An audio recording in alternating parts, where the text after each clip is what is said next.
and I'm a software engineer in Google US.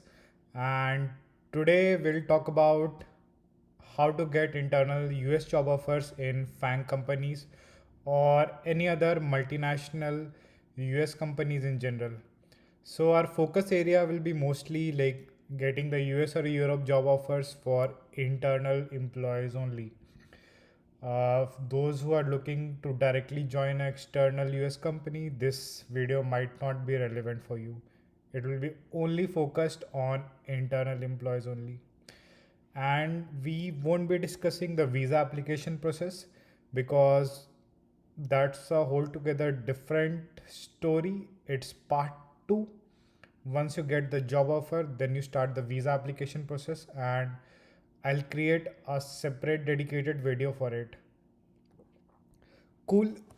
So let's get started. Uh, First, I'll share my timeline. So this was my story. I joined Google India in July 2021, and joined Google US in August 2022. However, I moved to US in November 2022. There was a delay of 2-3 months for visa processing time, and but I joined this Google US team back there in India and worked there for 2-3 months. Cool.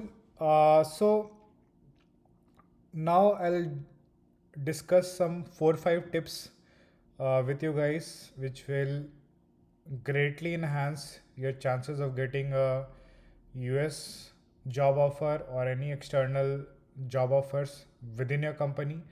And trust me, it worked for me, and I think it applies to most of the candidates out there. Okay, so some prerequisites we'll discuss. Uh, so you should have close to working 1 year at a subsidiary company for the L1 visa. So for internal employees who are transferring to US, they go through L1 visa.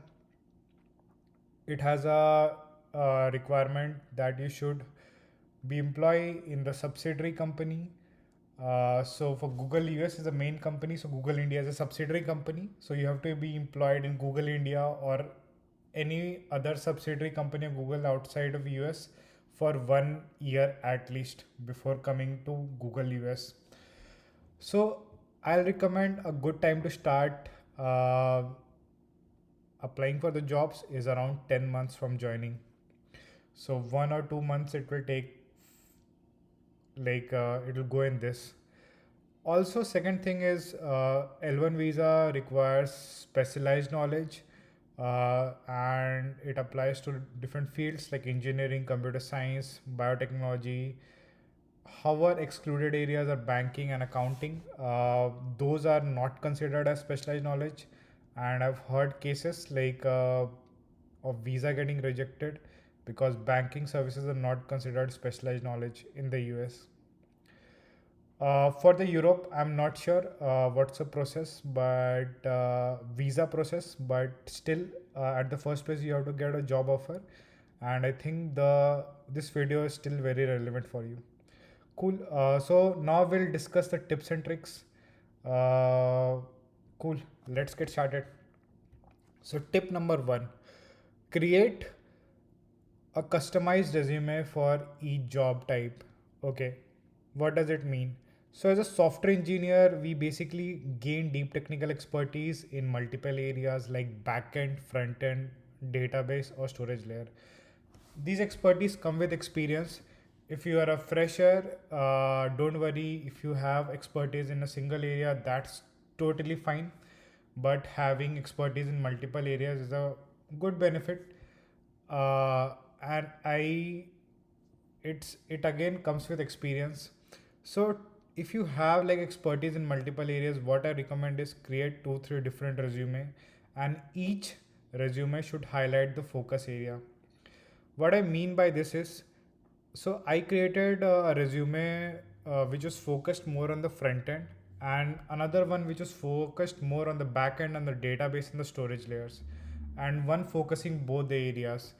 So why I did this? Because lot of time your hiring manager like just glances your resume, and let's say you are he's looking for a front end engineer, okay, but you have worked more on the back end and less on the front end. So your front end work contribution might appear very little relatively, so it might hamper your choices, your chances of callback from the hiring manager, or your it hampers your success ratio. So that's why I recommend try to keep 2 3 resumes, uh, each one highlight focusing more on the areas for which it is meant to be, and depending upon the job type, apply that resume. It basically increases your chances of success. Cool. Now we'll see how it applies. So we'll move to tip number 2. Okay, writing mail to the hiring manager. This is very important step. Uh, Lot of time I see there's internal website. There might be some internal websites in top tech companies, which like uh, which might have the job requirements. You will most likely see some attach resume button, and you simply attach the resume, and then days after days you keep on wondering why nobody's calling back or reverting back. It's simply because that mail might go to the recruiter, not to the hiring manager, and uh, or even if goes to the hiring manager, very less likelihood it will he won't see it, because a lot of people will be doing that. You need to do something different. You need to get his attention, right? You need to show him effort. Okay, okay, you really need this job, right? So what steps you need to take? So once whichever internal website, most companies have internal websites, there you can see the job vacancies. So go through the job posting. First and foremost, read the requirements of the job and see which resume fits in it. If it's a front end job, I highly recommend your resume should be focusing more on the front end. If it is a back end or a database like engineer job, then your resume should focus more on that, right? That's why the tip number 1 here comes in. Now, step number 2, write a personal mail to the hiring manager. It's very high likelihood that a hiring manager email ID will be mentioned there along with the recruiters. No need to go through the recruiter. Like you can directly reach out to the hiring manager and attach your resume, relevant resume, and also highlight what overlapping skills you have in experience and what value addition you can do to the job in the mail. Also talk about your past experience, which in previous company also, which might be helpful here. Try to give as much information in that mail, as much information. Trust me, if you see step number 3, the revert back ratio is almost 80%, which is really great. Like out of 5 mails, you'll get reply for 4 mails, and this is really good if you just compare, like if like applying to the internal site and just wondering days why nothing is happening. Trust me, it works like magic. I have tried both ways, and trust me, it works like wonder. What in my case, I wrote around 80 mails in total, 5 mails per day religiously. I used to do that. Uh, and what's I'll tell you why I have to write so much mails, because firstly, you have to compete with the like not only among the you have to compete with the US candidates also, right? So think in terms of the hiring manager point of view. If a hiring manager gets a good skilled candidate in US, which is almost has equivalent skill set like you, and you are based out in India, he will obviously select the US candidate, because as a manager, he wants the job vacancy to be filled ASAP and the person to onboard as quickly and smoothly. So that's why your chances are obviously reduced. That's why you have to keep sending a lot of mails. Don't think in one day I'll send 5 6 mails and it will work. You have to do it daily, right? Like, try daily, target 5 mails per day, like block 1 hour each day and try it for a month. I highly recommend it. uh, like, it worked for me and I'm sure it will work for you. Cool. So moving ahead to tip number 3. Now you have to do coding practice on leadcode.com. So LeadCode is a one-stop solution for all the coding practices. Let's say your internal switch requires some coding or DS algo around, then I highly recommend LeadCode.